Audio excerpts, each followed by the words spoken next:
मानव अधिकारको संरक्षण र सम्वर्धन नै लोकतान्त्रिक शासन पद्धति र विधिको शासनको आधार स्तम्भ हो। मानव अधिकारको मूल्य मान्यतालाई आत्मसात गरी विश्वमा दिगो शान्ति प्रवर्धन गर्न संयुक्त राष्ट्रसङ्घको महासभाबाट सन् 1948 को डिसेम्बर 10 का दिन जारी मानव अधिकारको विश्वव्यापी घोषणापत्र 1948 एक महत्त्वपूर्ण दस्तावेज हो। यस घोषणामा नागरिक, राजनीतिक, आर्थिक, सामाजिक, सांस्कृतिक आदि अधिकारहरूको मूल रूपमा उल्लेख गरिएको छ। सन् 1948 पश्चात बनेका अधिकांश मानवाधिकार सम्बन्धी अन्तर्राष्ट्रिय दस्तावेजहरू मूलतः यस घोषणापत्र पश्चात विशिष्टीकृत हुँदै विकास भएका हुन्। सबैले जानुन् र बुझुन् भन्ने अभिप्रायले हालसम्म 550 भन्दा बढी भाषामा यस दस्तावेजलाई अनुवाद गरिनुले समेत यसको विश्वव्यापी महत्त्वलाई दर्शाउँछ। यो घोषणापत्र जारी भएको दिनलाई संसारभर अन्तर्राष्ट्रिय मानव अधिकार दिवसको रूपमा विभिन्न कार्यक्रमहरू मार्फत मनाइने प्रचलन रहेको छ। घोषणापत्र जारी भएको आज 75औं वर्षको अवसरमा मानव अधिकारको सम्मान, संरक्षण तथा सम्वर्धन र यसको प्रभावकारी कार्यान्वयनको सुनिश्चितताको लागि अग्रसर रही कार्य गर्ने सम्पूर्ण उपस्थित महानुभावहरूमा हार्दिक शुभकामना व्यक्त गर्दछु। सबैका लागि स्वतन्त्रता, समानता र न्याय भन्ने मूल नाराका साथ मनाउन लागेको अन्तर्राष्ट्रिय मानवाधिकार दिवसमा आएको निमन्त्रणालाई स्वीकार गरी उपस्थित हुनुभएका प्रमुख अतिथि सहित सम्पूर्ण अतिथिहरूमा राष्ट्रिय मानवाधिकार आयोगको तर्फबाट हार्दिक अभिवादन पनि व्यक्त गर्दछु। आजको दिनलाई महत्त्वपूर्ण मानवाधिकारको उत्सवको रूपमा स्मरण गर्दै मानवाधिकार अवस्थाको समीक्षा सहित हासिल भएका उपलब्धिहरूको आत्मसात र आइपर्ने चुनौतीहरूको सामनाका लागि अगाडि बढ्न हामी कार्यदिशा तय गर्ने अवसरको रूपमा लिने गरिन्छ। मानव अधिकारको सम्मान, संरक्षण, सम्वर्धन र यसको प्रभावकारी कार्यान्वयनको सुनिश्चितता गर्न राष्ट्रिय मानव अधिकार संस्थाहरूको स्थापना गर्ने सम्बन्धी पेरिस सिद्धान्त कार्यान्वयनमा रहेको पनि 30 वर्ष पुरा भएको छ। राष्ट्रिय मानव अधिकार आयोगलाई राष्ट्रिय मानव अधिकार संस्थाहरूको विश्वव्यापी सञ्जाल global alliance for national human rights institution ले मानव अधिकार सम्बन्धी संस्थाहरूको स्तर निर्धारण गर्दा स्थापना कालदेखि नै यस श्रेणीमा राखेको र यस वर्ष गरेको पुनरावलोकनमा पनि नेपालको राष्ट्रिय मानव अधिकार आयोगले विभिन्न चुनौतीका बावजुद यस श्रेणी कायम गरेको छ। उक्त उपलब्धि हासिल गर्ने कार्यमा नेपाल सरकार, नागरिक संस्थाहरू, कूटनीतिक नियोगहरू लगायत सम्पूर्ण क्षेत्रबाट गरिएको समन्वयात्मक प्रयासप्रति हार्दिक आभार व्यक्त गर्दछु। भविष्यमा पनि आएको यस श्रेणी कायम रहिरहन स्तर निर्धारण उपसमिति सब कमिटी अन एक्रेडिटेसनले दिएका सिफारिसहरूका कार्यान्वयन गर्न यस अवसरमा नेपाल सरकार लगायत सबैमा हार्दिक अनुरोध गर्दछु। समाजमा मानव अधिकार सचेतना, अभिवृद्धि तथा शान्ति प्रवर्धनका लागि मानव अधिकार मुद्दाहरूको उठान, बहस र पैरवी गरी पीडितको न्यायमा पहुँच अभिवृद्धि गर्ने मानव अधिकार रक्षकहरूको अधिकार सम्बन्धी घोषणापत्र 1998 जारी भएको पनि 25 वर्ष पुरा भएको छ। मानव अधिकार रक्षकहरूको सुरक्षा चुनौतीको सम्बोधन गर्न उनीहरूको पहिचान र संरक्षण सम्बन्धी कानुनी संयन्त्रको खाँचो महसुस गरी आयोगले प्रादेशिक तथा राष्ट्रिय सम्मेलनमा छलफल गरी यो सम्बन्धमा कानुनमा समावेश गर्न महत्त्व दिएको छ। राष्ट्रिय मानव अधिकार आयोगले समाजमा मानव अधिकारको चेतना अभिवृद्धि गर्न नागरिक समाजसँग समन्वय र सहकार्यलाई निरन्तरता दिँदै आइरहेको छ। यसै सन्दर्भमा आयोगसँगको सहकार्यमा सन् 2009 देखि सुरुवात गरेको मानव अधिकार राष्ट्रिय महाभेला आजसम्म 15औं मानव अधिकार राष्ट्रिय महाभेलाको रूपमा निरन्तर अभियानमा छ। यस्ता अभियानहरूले नागरिक संस्थाहरूबीच सुमधुर सम्बन्ध निर्माण गर्ने साथै समाजमा मानव अधिकार संस्कृति निर्माणमा योगदान पुग्दै आएको छ। नेपालको मानव अधिकार अवस्थामा केही सकारात्मक सुधारहरू देखिएका छन्। नेपाली नागरिकको राजनीतिक अधिकारको प्रयोग मजबुत बन्दै गएको, सङ्घीय संसद प्रदेश सभा र स्थानीय तहबाट समेत मानव अधिकारसँग सम्बन्धित कानुनहरूको निर्माण गर्ने कार्य हुँदै आएका छन्। तिनै तहको सरकारले नीति तथा कार्यक्रम र वार्षिक बजेट मार्फत मानव अधिकारका विषयहरूलाई सम्बोधन गर्न आवश्यक छ। नेपाल सरकारको 5औं मानव अधिकार राष्ट्रिय कार्ययोजना सहितका नीति तथा योजनाहरू दिगो विकास लक्ष्य र विश्वव्यापी आवधिक समीक्षा सहित संयुक्त राष्ट्रसङ्घीय मानव अधिकार संयन्त्रहरूबाट प्राप्त सुझाव र सिफारिसहरूको कार्यान्वयनलाई प्राथमिकतामा राख्नु सकारात्मक पक्ष हो। तथापि यसको कार्यान्वयन भई नागरिकले अधिकारको अनुभूति गर्न पाउनु आजको आवश्यकता हो। यसको लागि नेपाल सरकार लगायत सबै सरकारवाला जिम्मेवार हुनु पर्दछ। आयोगले स्थापना कालदेखि हालसम्म मानव अधिकारको संरक्षण तथा सम्वर्धनमा आफ्नो जिम्मेवारी वहन गर्दै आएको छ। विगत 17 वर्षदेखि पुरा हुन नसकेको संक्रमणकालीन न्यायलाई निष्कर्षमा पुर्याउनु सरकारले पटक पटक प्रतिबद्धता जाहेर गरे पनि सत्य निरूपण तथा मेलमिलाप आयोग ऐनलाई संशोधन गर्न बनेको विधेयक संसदमा विचाराधीन छ। राजनीतिक सहमतिको नाममा ढिलाइ भएको कार्यले अपेक्षित परिणाम हासिल हुन सकेको छैन। संक्रमणकालीन न्यायका संयन्त्रहरूलाई अधिकार सम्पन्न बनाउने कार्यमा अन्तर्राष्ट्रिय मूल्य मान्यता, सर्वोच्च अदालतको आदेश र आयोगको सिफारिस बमोजिम ऐन संशोधन गरी विश्वसनीय संक्रमणकालीन संयन्त्रहरू गठन मार्फत प्रभावकारी कार्य सम्पादनबाट टुङ्गोमा पुर्याउनु पर्ने देखिन्छ। आयोगले नेपाल सरकार समक्ष गरेका सिफारिसहरूको कार्यान्वयन अवस्था उत्साहजनक छैन। सिफारिसहरूको कार्यान्वयन गर्ने सन्दर्भमा गत वर्षदेखि नेपाल सरकारबाट सिफारिस कार्यान्वयन गर्न समिति गठन गरिएको भए तापनि कार्यान्वयनको अवस्थाले गति लिन सकेको छैन।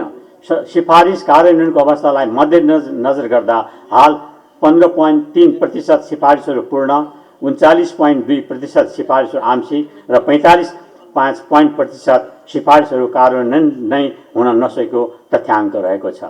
सिफारिसहरूको कार्यान्वयनको लागि आयोग स्वयंको प्रयास, सरकारसँगको साझेदारी एवं समन्वयमा सिफारिस कार्यान्वयनमा देखिएका चुनौतीहरूलाई केलाउने उद्देश्यले नेपाल सरकारका मुख्य सचिव लगायत उच्च पदस्थ कर्मचारीहरू, नागरिक संस्था, सङ्घ संस्थाहरूसँग चरणबद्ध छलफल र परामर्श कार्यशालाहरू सम्पन्न गरी सिफारिस कार्यान्वयनलाई प्राथमिकता राख्दै आइरहेको छ। यसले सिफारिस कार्यान्वयनप्रति नेपाल सरकारको ध्यानाकर्षण हुने र सिफारिस कार्यान्वयनको अवस्थामा सुधार भई पीडितको न्याय प्राप्ति भएको सुनिश्चित हुने विश्वास लिएको छु। भर्खरै पनि सम्माननीय प्रधानमन्त्रीज्यूबाट केही प्रतिबद्धताहरू पनि व्यक्त भएको छ। त्यो चाँडै नै कार्यान्वयन हुनेछ भन्ने हामी आशा गर्दछौँ।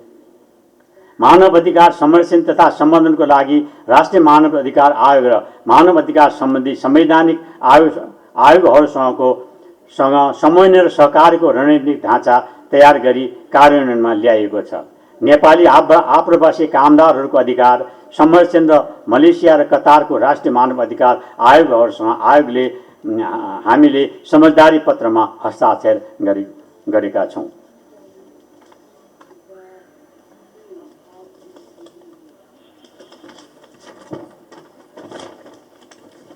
विश्वव्यापी आवधिक समीक्षा यूपीआरबाट नेपाल सरकारलाई गरिएका सिफारिसहरूको कार्यान्वयनको अवस्था सम्बन्धमा केन्द्र एवं प्रादेशिक कार्यालयहरूबाट अनुगमन गर्ने कार्य भइरहेको छ। आवधिक समीक्षाको सिफारिसहरूको समन्वयमा तिनै तहका सरकार लगायत सरकारवाला सबैको ध्यान केन्द्रित हुन आवश्यक छ। आर्थिक, सामाजिक वा शैक्षिक दृष्टिले पछाडि पारिएका महिला, दलित, आदिवासी, जनजाति, मधेसी, थारू, मुस्लिम, पिछडा वर्ग, अल्पसंख्यक, सीमान्तकृत, अपाङ्गता भएका व्यक्ति, लैङ्गिक तथा यौनिक अल्पसंख्यक, एचआईभी संक्रमित, किसान, श्रमिक, राउटे, मध्यवर्ती क्षेत्रमा बसोबास गर्ने आदिवासी जनजाति तथा अन्य नागरिकहरू, उत्पीडित तथा पिछडिएका क्षेत्रका नागरिक, आर्थिक रूप विपन्न, खस आर्य, लोपोन्मुख समुदाय, शहीद परिवार, बेपत्ता पारिएका व्यक्तिहरूका परिवार, द्वन्द्व पीडित तथा विस्थापित, प्राकृतिक विपत्ति तथा भूकम्पबाट प्रभावितहरू समेतका हक अधिकार सुनिश्चितका लागि आयोगले कार्य गर्दै आएको छ। उल्लेखित समुदायहरूको हक अधिकारको वास्तविक सम्बन्धको लागि सङ्घ, प्रदेश र स्थानीय तिनै तहका सरकारहरूबाट पर्याप्त प्रयासहरू हुन आवश्यक छ। समाजमा मानव अधिकार संस्कृति कायम गर्ने आयोगको मूल ध्येयलाई साकार पार्ने कार्यमा राज्यका सबै अङ्ग परिचालित हुनुपर्ने अवस्था छ। विशेषतः लैङ्गिक हिंसा, जातीय विभेद तथा छुवाछुतका घटनाहरूमा पीडितको न्यायमा सहज पहुँच हुन सकेको अवस्था छैन। निर्वाचनमा समानुपातिक समावेशिताको विषय केवल कानुनी र प्राविधिक विषय मात्र बन्नु दुःखद पक्ष हो। समावेशितालाई संविधान अनुसार अंगीकार गरी कार्यान्वयनमा ल्याउनु सरकार, राजनीतिक दलहरू र सबै सरकारवालाहरूको दायित्व हो।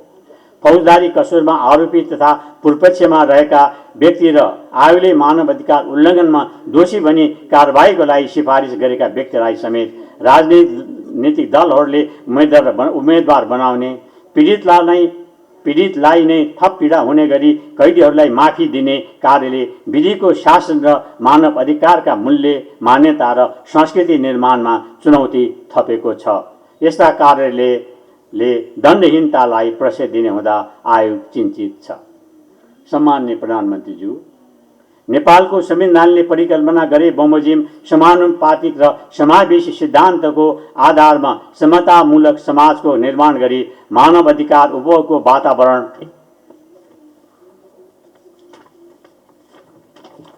बनाउन लक्षित तथा सीमान्तकृत वर्गको मानव अधिकारको सुनिश्चितता गराउने कार्यमा उपलब्धिहरू हासिल गर्न राज्यका सबै अङ्गहरूको मानव अधिकारप्रतिको बुझाइमा एक रूपता र प्रतिबद्धता सहितको सक्रियता र परिचालन आवश्यक रहेको छ।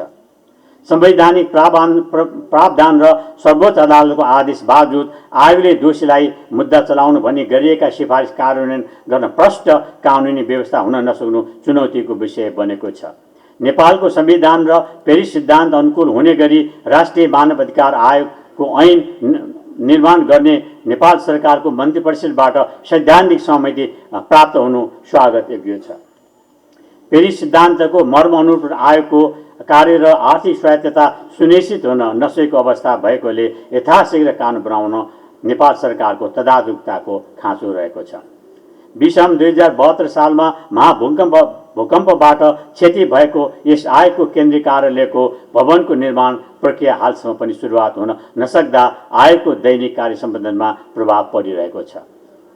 मानव अधिकारको सम्मान, संरक्षण, सम्बन्धन र परिपूर्ति गर्नु राज्यको प्रमुख दायित्व भए पनि एकल पहल र प्रयासले मात्र सम्भव हुँदैन। यसमा नेपाल सरकार, राष्ट्रिय मानव अधिकार आयोग, अन्य संवैधानिक आयोगहरू, राष्ट्रिय नागरिक समाजका साथै निजी तथा व्यावसायिक क्षेत्रहरूको संयुक्त प्रयास, समन्वय र सहकार्य अपरिहार्य छ। विपद जोखिम न्यूनीकरणका लागि पूर्व तयारीदेखि लिएर राहत, उद्धार तथा पुनर्स्थापनामा विशेष नीति तथा कार्यक्रमको निर्माण भई कार्य गर्नुपर्ने देखिन्छ। दिगो विकास लक्ष्य सन् 2015 देखि 2030 सम्मको कोही पछाडि नपरुन्, लिभ नो वान बिहाइन्ड भन्ने नारालाई सार्थकता प्रदान गर्दै पछाडि पारिएका तथा सीमान्तकृत समुदायको अधिकार प्राप्तिमा सार्थक सामूहिक पहलको लागि आह्वान गर्दछु। समाजमा मानव अधिकारको संस्कृति निर्माणले मानव अधिकार हनन तथा उल्लङ्घनका घटनाहरूको न्यूनीकरणमा अनुशासन, अभिवृद्धि, दिगो तथा समावेशी विकास र समतामूलक समाज निर्माण गर्न सहज हुने भएकोले मानव अधिकार संस्कृतिको वातावरण निर्माणका लागि आफ्नो स्थानबाट अहोरात्र खटिनुहुने सम्पूर्ण मानव अधिकार रक्षकहरू, स्वदेशी तथा विदेशी व्यक्तित्वहरू, सङ्घ संस्थाहरूलाई धन्यवाद दिन चाहन्छु।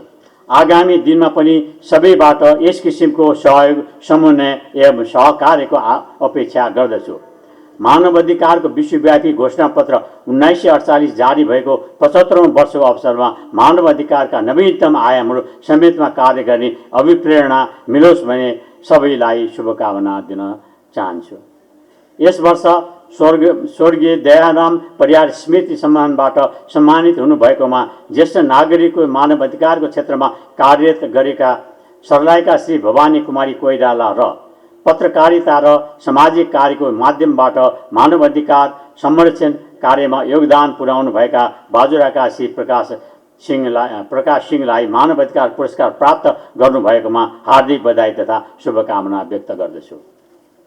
यस आयोगको क्षमता सबलीकरणका लागि स्थापना कालदेखि नै निरन्तर सहयोग प्रदान गरी मद्दत पुर्याउँदै आएका संयुक्त राष्ट्रिय आवासीय प्रतिनिधि संयुक्त राष्ट्र विकास कार्यक्रम UNDP र यस अन्तर्गत रणनीति योजना सहयोग परियोजना SPSP र यस अन्तर्गत रणनीति योजना सहयोग परियोजना SPSP लाई समेत विशेष धन्यवाद दिन चाहन्छु। त्यसैगरी युरोपियन युनियन EU, नेपाल स्थित कूटनीतिक नियोगहरू, UNFPA, UN वुमन लगायतका विभिन्न UN एजेन्सीहरू र द एसिया फाउन्डेसन, विकास साझेदार निकायहरू, मानव अधिकार क्षेत्रमा कार्यशील राष्ट्रिय तथा अन्तर्राष्ट्रिय गैर सरकारी संस्थाहरूलाई समेत धन्यवाद दिँदै भविष्यमा पनि निरन्तर सहयोग तथा समन्वयको अपेक्षा समेत गर्दछु। अन्त्यमा आफ्नो अति व्यस्तताको बावजुद आयोगलाई अमूल्य समय दिए आजको यस समारोहमा उपस्थित हुनुभएका सम्माननीय प्रधानमन्त्री ज्यू सहित विशिष्ट अतिथिज्यूहरू, आमन्त्रित सम्पूर्ण महानुभावहरूमा हार्दिक धन्यवाद दिन चाहन्छु।